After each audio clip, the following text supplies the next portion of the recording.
We begin tonight with new details in the investigation into the assassination of conservative commentator Charlie Kirk. The alleged assassin, 22-year-old Tyler Robinson, was apprehended after a 33-hour manhunt that ended when he was turned in by his own father, who recognized him from surveillance images released by the FBI. According to a law enforcement source, Robinson's father contacted authorities after his son arrived at his home and expressed a desire to kill himself. The father reportedly consulted with a family minister before making the decision to turn his son in. Now, new information is emerging about Robinson's life. FBI officials have confirmed that Robinson lived with a transgender partner in St. George, Utah. Senior officials told Fox News Digital that the partner, who is a male transitioning to a female, was in a romantic relationship with Robinson, but reportedly had no knowledge of the alleged assassination plot. This individual is said to be cooperating fully with the investigation and has been described by one official as extremely cooperative. Investigators are currently analyzing computers and other evidence taken from the apartment the couple shared. Text messages between Robinson and his partner reportedly helped the FBI zero in on his location during the manhunt. The FBI has not commented on whether Robinson's partner will face any charges. Kirk, who was 31 and a married father of two, was killed by a single shot on Wednesday while speaking at an event at Utah Valley University in Orem. Authorities believe the shot was fired from a bolt-action rifle on a rooftop some 200 yards away. A chilling detail has also emerged from the investigation. Utah Governor Spencer Cox confirmed that ammunition casings found with the rifle were inscribed with anti-fascist messaging. One used casing and 3 unused casings reportedly contained the writings. The assassination has sent shockwaves across the country, and the political and social reverberations are growing. In a powerful address from her husband's office, Erika Kirk vowed that his mission would not die with him. She said his work, centered on faith and patriotism, will become stronger, bolder, louder, and greater than ever. She encouraged young people to join or create Turning Point USA chapters, stating, "He wants you to make a difference, and you can."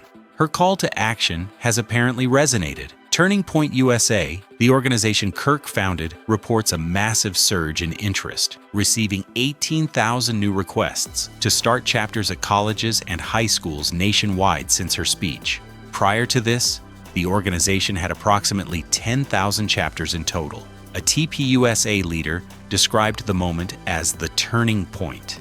In a social media post, Erika Kirk added, "They have no idea what they just ignited within this wife."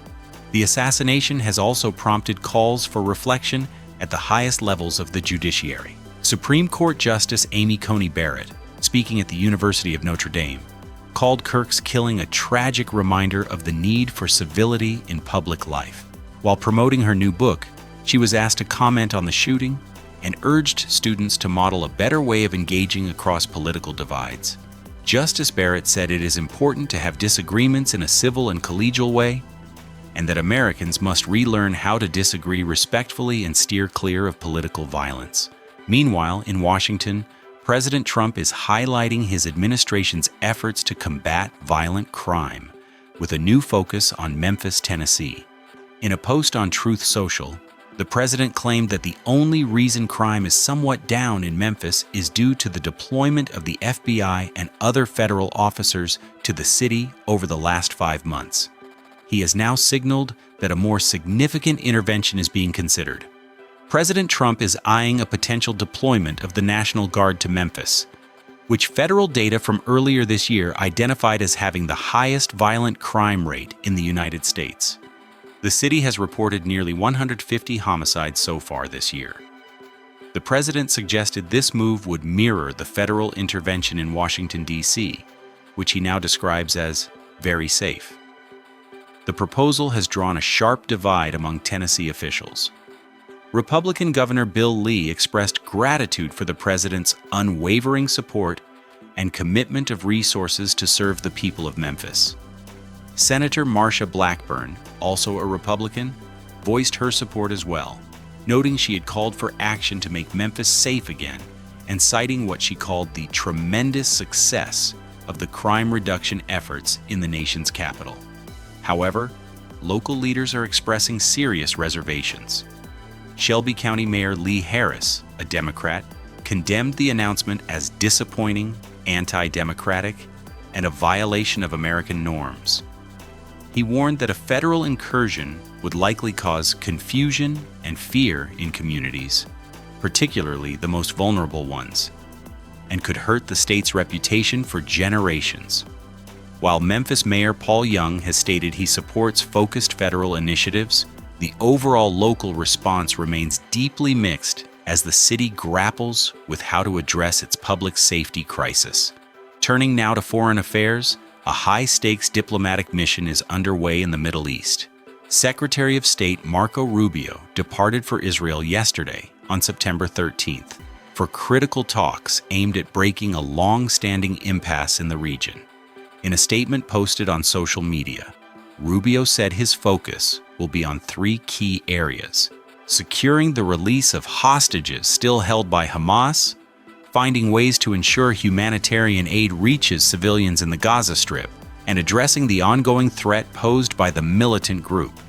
The conflict has now dragged on for nearly 2 years, with intermittent fighting and stalled negotiations.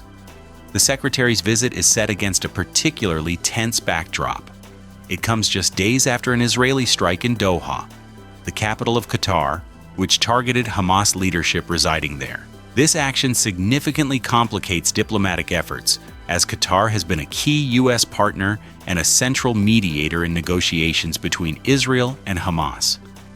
Just before the strike, Hamas officials had reportedly received a U.S.-backed proposal aimed at securing the release of the remaining hostages. The attack has cast uncertainty over the future of those talks.